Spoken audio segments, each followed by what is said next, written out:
welcome back to Belle's OT Corner. Today we are going to be jumping into all things toileting.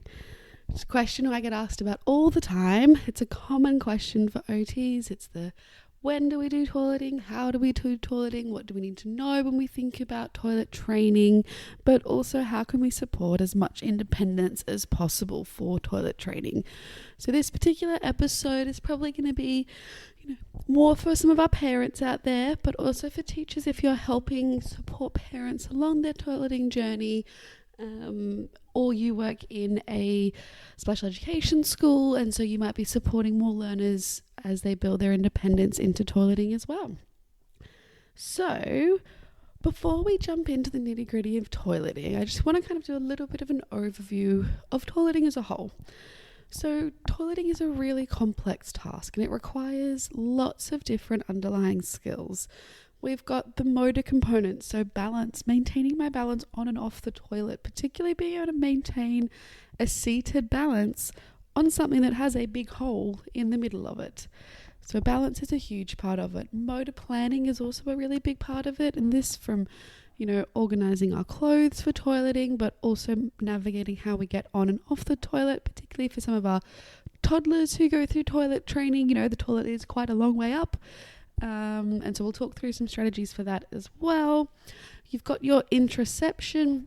So this is all those internal sensations associated with going to the toilet. So recognizing the need to go to the toilet, knowing what the difference might be between needing to do a wee or needing to do a poo, but also being able to start to recognize some of those more refined cues as you get a bit further in your toileting journey and go, oh, I need to go soon, but not right now, versus those, times when you're like, nope, I need the bathroom and I need the bathroom right this second.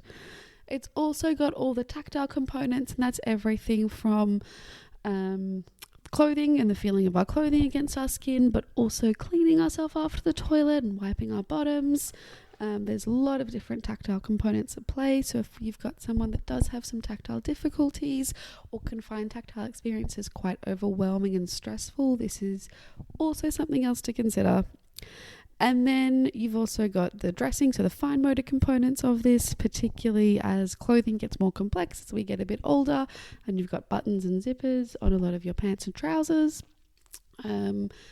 And you've got kind of the proprioceptive piece. And so if we think about when we do wipe our bottom, it's not often a task that we can see and watch ourselves do as easily. It relies a lot on that proprioceptive system of knowing where your body is in space, how you can reach around to be able to wipe successfully, etc., etc. So a lot of these skills I will kind of reference throughout the episode today, but if you want to know a little bit more about how you can support the specific skills in detail, jump back to the relevant episode. So that'd be like episode on interoception, episode on proprioception, episode on motor planning, the episode on core stability, that will just have some other activities and examples that you can do to be able to build it into play. So we're still working on it, and it means that when we're actually doing the toileting piece, we're not having to put all of our energy into that piece. It's just going to help it's postural tone and stability, not core. I call it postural tone. Because what we're going to talk about today, and this is what I often talk about, is when we're looking at helping build independence, we want to make sure we are focusing on, what is the part of the task where we want to build the independence? Or what is the part of the task that is tricky that we want to focus on? And how can we make every other part of the activity as easy as possible?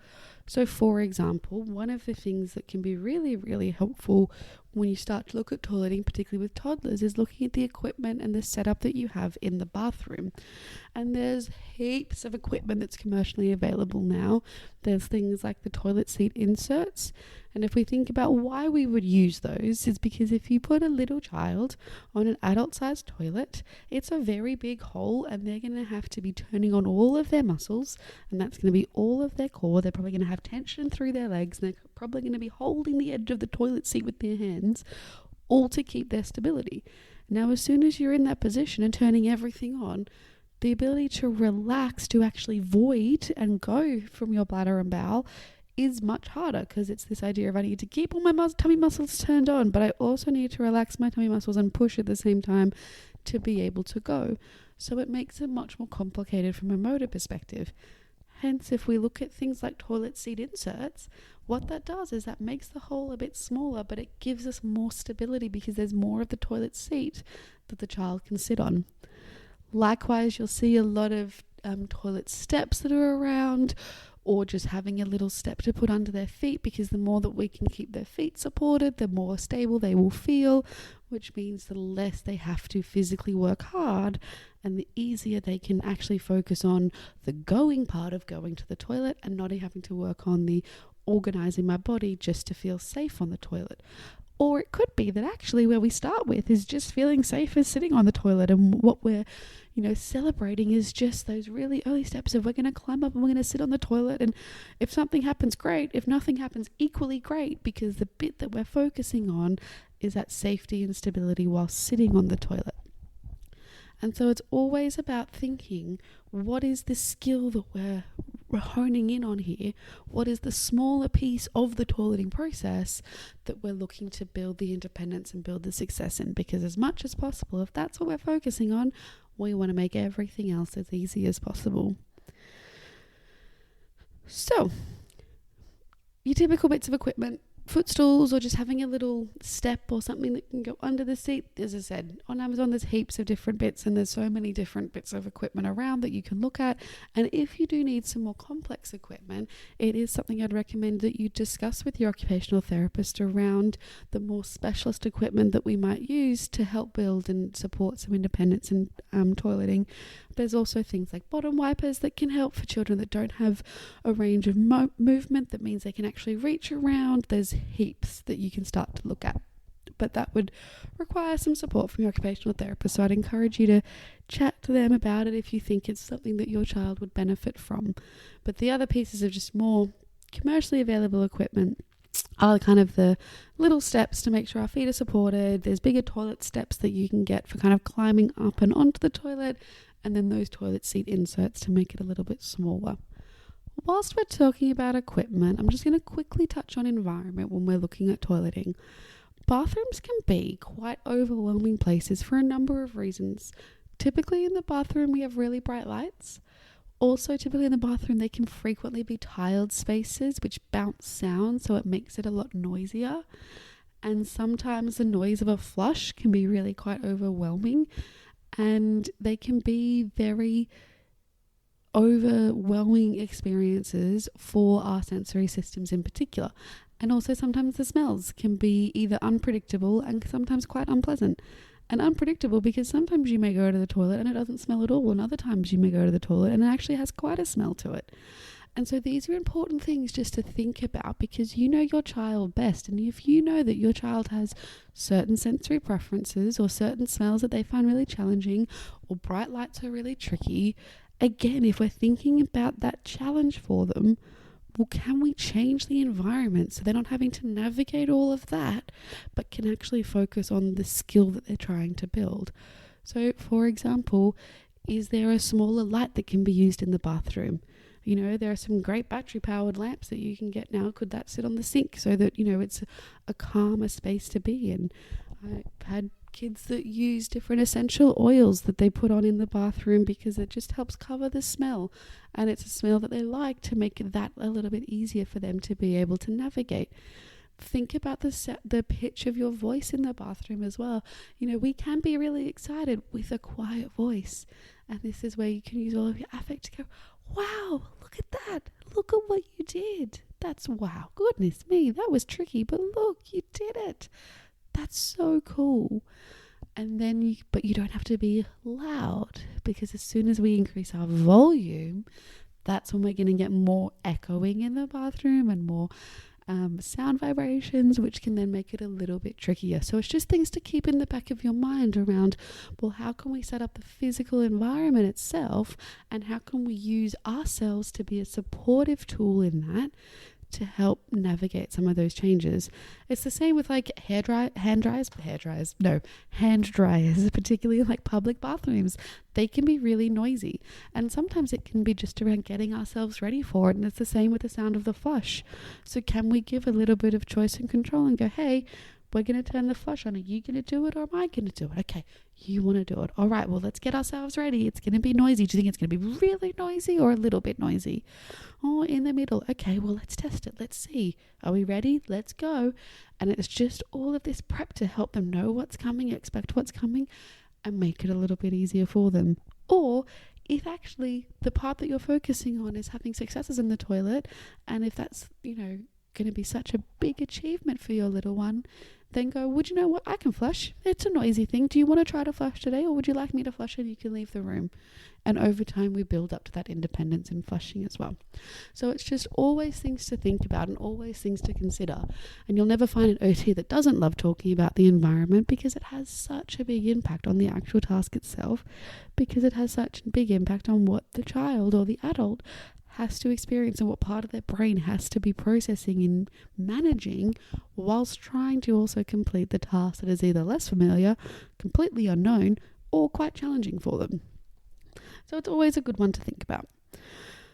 But if we think about what some of the skills are that we need for toileting, because toilet training and building independence in toileting, as I said at the start, is a really quite complex process, because also for those that are starting toilet training for the first time, their entire lives, they have gone in a nappy typically. So they have learnt and know that when I need to go, I can go. And if I make a bit of a fuss, someone can help me change. Or, do you know what? My parents are so fantastic. They notice every time and they change me straight away. And that's the process. And then all of a sudden, we as the adults, we change the rules. And we change what's expected. And we go, well, you're a big girl, you're a big boy now, so you're going to use the toilet. And this is a completely foreign concept. And it's a completely new thing to learn. And not that this is a problem, but it means we need to learn what the toilet is. We need to learn, what is my wee? What is my poo? Where does it go? What happens? What do you want me to do? How do I do that? And so what can be really helpful in this process is talking about it quite openly. Talking about, you're going to sit on the toilet and you're going to do a wee and it's going to go in the toilet and then we flush the toilet and it goes away. There are heaps and heaps and heaps of really nice kids books all around toileting to help start to navigate the learning of what the toilet process is. Before we even come close to sitting on the toilet, we actually need to understand what this thing is and what it's used for. Could you imagine never having seen a toilet before, and all of a sudden someone putting on a toilet on this thing that feels very unstable because it's got a big hole in it, and you've got your trousers down, and all of a sudden they're telling you to do something that you've never had to do or consciously think about doing before or consciously pay attention to before. So these are just some things to keep in mind when we look at toileting is, well, actually, have we spent the time to talk about what toileting is and talk about the steps of toileting and explain those? And this is where things like visuals can be really helpful. This is where things like social stories or just books about going to the toilet are super, super helpful. And also talking them through going to the toilet. All really good things to help them understand that this is new. This is different, but this is how it works, and this is why. So, but if we think about some of the skills that we'd kind of typically look for to indicate that someone might be ready for toilet training or ready to build their independence in using the toilet, well, one, we'd want them to start noticing if they had soiled their nappy. So if it is, that they'll come and tell you, or you'll notice they'll just do a bit of a some kids will do a bit of a dance. Some kids might start to pull at their nappy. Some kids, all the different cues are vastly different. Well, that's say wildly different, but vastly different. And it's, you your child best. And so it's starting to look for those cues and, attributing to them. Oh, I see that you're pulling at your nappy. Have you done a poo? Let's have a check. Oh, I wonder if you just did this. I wonder if you felt it in your tummy. Again, linking in those interoceptive pieces. But when we start to see children that are either holding for periods throughout the day or that they're starting to notice that they've got something in their nappy and that they have soiled, these are all really nice signs that they might be ready to start toilet training. And it's just something to think about, because that, recognizing the need to go, which is that interoceptive piece, can be quite tricky. And it typically comes from us helping and pointing out what us as the adults, I should say, what some of those body cues are. Of like, oh, I can see that you're standing there dancing a little bit. Do you need the toilet? I'm not sure. Should we just go and try? And let's just try and see. Oh, you sat on the toilet. Oh, wow, you did a wee. I wonder if when your body's feeling like that might be your body telling you that you need to do a wee. And we're pulling these links for them and helping them start to pay attention to these body cues so that they can start to understand what they mean. And ultimately that's going to help build their independence, because they go, oh, hang on, I'm getting this same sensation again. This is my body telling me that I need the toilet. So I can either go off to the toilet myself, or I can have the independence to go and get mum or dad and say, hey, please take me to the toilet. And so it's always thinking about how much we can, in the moment, be pointing out and linking what some of those things might be. And this is where, if you go back to the interoception session episode as well, it's where I talked about the power of the kind of like I wonder statements. It was something when I was listening to one of what's her name, Kelly, it'll come to me in a second, Kelly, who does a whole bunch of the interoception stuff. She's an OT out of the US, Kelly Marla, was listening to one of her trainings on interoception, and she was talking about the power of this I wonder statement of, I wonder if that could be this, I wonder what that might be, because the reality is everybody's body cues are different, and we can't assume that the body cue for us needing to go to the toilet is going to be the exact same sensation that our child has. So we have to go, oh, I wonder, I can see your body's doing this, I wonder if it might mean this. Let's go and try. Oh, no, it didn't. That's okay. Maybe it meant something else. And that's fine too. But having these I wonder statements to start to draw their attention to and help them make their conclusions about what their body is telling them, because we do know that everybody's experiences are different, and we need to make sure that we're helping them link their understanding and their body cues with what it means for them. So once we have this kind of, by building our awareness of our need to go, and again, this might be where we see initially, we don't notice I need to go, I don't notice I need to go, until all of a sudden that interoceptive signal has gotten so strong and I'm absolutely busting, and oh my goodness, you need to find me a bathroom right now. We've all been there. And then as we start to, build more independence, and we also start to build some of our interoceptive skills around this, and we start to notice a little bit more, we'll start to notice when it might just be building, and I'm like, oh yeah, I'll need the toilet soon, but no, I can hold it and I'll be okay. And this is all just comes through that practice and that continued paying attention to what some of our body cues are. We've also got, when we think about toileting, is we've got this bit of, as I said before, it's a whole new process, and it has lots of steps in it. From noticing that I need to go, to finding a bathroom, navigating my clothing for the bathroom, getting onto the toilet, having a wee or doing a poo, wiping afterwards, making sure that I'm clean, navigating, standing up and dealing with all of my clothes, flushing the toilet, checking that the toilet's clean, getting over to the sink, washing my hands, making sure I remember soap, drying my hands, make sure I've cleaned my hands thoroughly, drying my hands, and then I might be finally done. That's a lot of steps. And so again, this is when we start looking at toileting, we do a lot of it for them. We go, right, now we're going to do this, and I'll help with washing your hands because you've just done all the hard work there. I can help. Or, do you know what?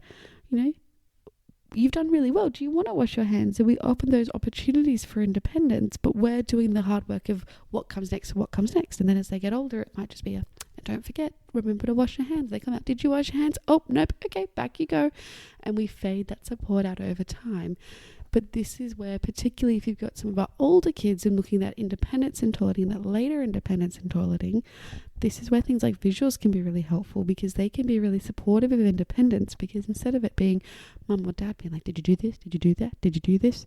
It's actually, they can sit there and go, tick, tick, tick. I did that. Yep. I washed my hands. Yep. I went to the toilet. Yes. I cleaned. Yes. I washed my hands, and I'm done. And you can have the number of steps that's needed for your particular child. It might just be that they need toilet and wash hands, or just one little picture to remind them to wash their hands. Or it might mean that they actually need the help to remember all of the steps. Or it could be that they just need help for the wiping bit. And so it's wipe, check, is it clean? Yes or no, wipe again, or finish. think about again, what are the external supports that we can use so that they're not having to do all of the thinking themselves all of the time. And if it's, not being successful coming from mum and dad always because they want to be independent, what are the other supports like visuals that we can put in place so they can have that increased independence? Always thinking about what are the bits of this activity that we can pull away so they can do more of it independently. So that's kind of our sequencing of steps involved in toileting. Just before we continue, we're going to jump back a little bit. Back into interoception a little bit, because I do this sometimes. I have things that I want to chat to you guys about and I have notes written down and then I get too excited and I go off on a bit of a tangent. So let's jump back to interoception for a second. If we think about interoception and you think that actually this is the biggest barrier for your child's independence and you go, yep, they can do it all. If we take them to the toilet, it's all working great. But as soon as it's all relying on me to notice or guess when they need to go. As I said, we want to do lots of those labeling of their body cues, talking about what we're seeing and using the I wonder statements. We can also explicitly model it as well. And so go, oh, my tummy feels a little bit. Oh, I'm feeling a bit of pressure here, or my tummy feels really tight. Oh, I wonder if I might need to go to the toilet. I'm going to go and try. Again, this is taking the demand off them to be thinking about their body, but they're understanding the link of something in our bodies can tell us if we need to go or if we don't need to go. And keeping it in that really low demand environment. So you'll notice a lot of the times my questions are, should we go and try? Because it's not, I can see this, you definitely need the toilet, even though you could be 100% sure that they definitely need the toilet. But if we come in and go, oh, you're doing this, you need the toilet. You go, oh, I think we need a toilet. I think, let's check, let's try.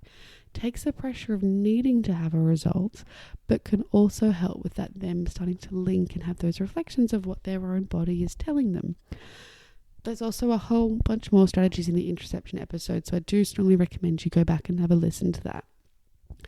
The other one, if you've got kids that are having either difficulties with their interoception, but also difficulties with kind of maintaining their balance on the toilet, something that can be really helpful is looking at, well, what are we doing whilst we're sitting on the toilet and trying to void?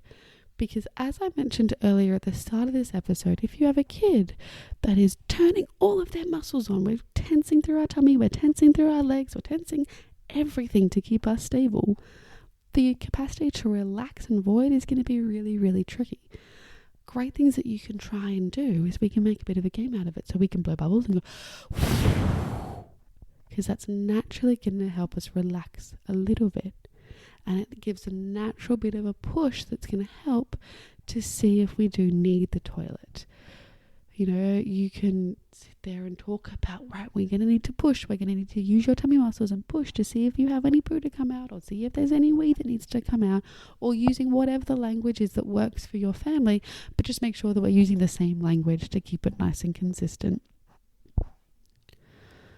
So, if we then think about the wiping component of going to the toilet, so we talked about, the feeling of needing to go to the toilet. We've talked about getting on and off the toilet in terms of using steps and other bits of equipment that you can use, and as much as possible, again, helping children to problem solve and navigate how to climb up onto the toilet independently, because yes, we can lift them up onto the toilet sometimes, and that's, completely fine as well. But if we're doing that all the time, and then they need to go to the toilet one day, and they go, I don't actually know how to get onto this toilet. And so making sure we're taking the time to let them have a try at climbing onto the toilet themselves as well.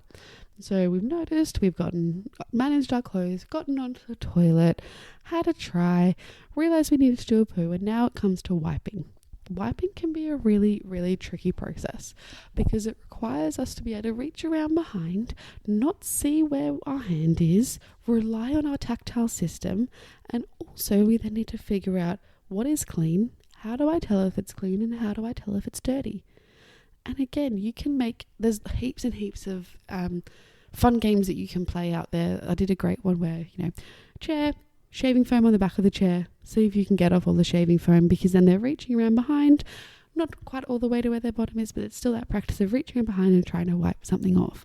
I've also done it with sticking bits of different games, so like cards on the back, so they have to reach around and pull the card off and then match something. So you can build physical motor movement into a lot of different activities to practice the motor movement, which is going to help. But again, your best practice is going to come in the moment when we're toileting. And this is a bit of, well, you try first, or I'll do all of it, but you have to tell me if it's clean or not and what we need to do. So, okay, what do I need to do? Right, I need to hold the toilet. Where does the toilet paper go? Oh, that's right, it goes on your bottom. Am I going to do a wipe? Let's check. Is there any poo? Oh, yep, there's poo. So now what do we do?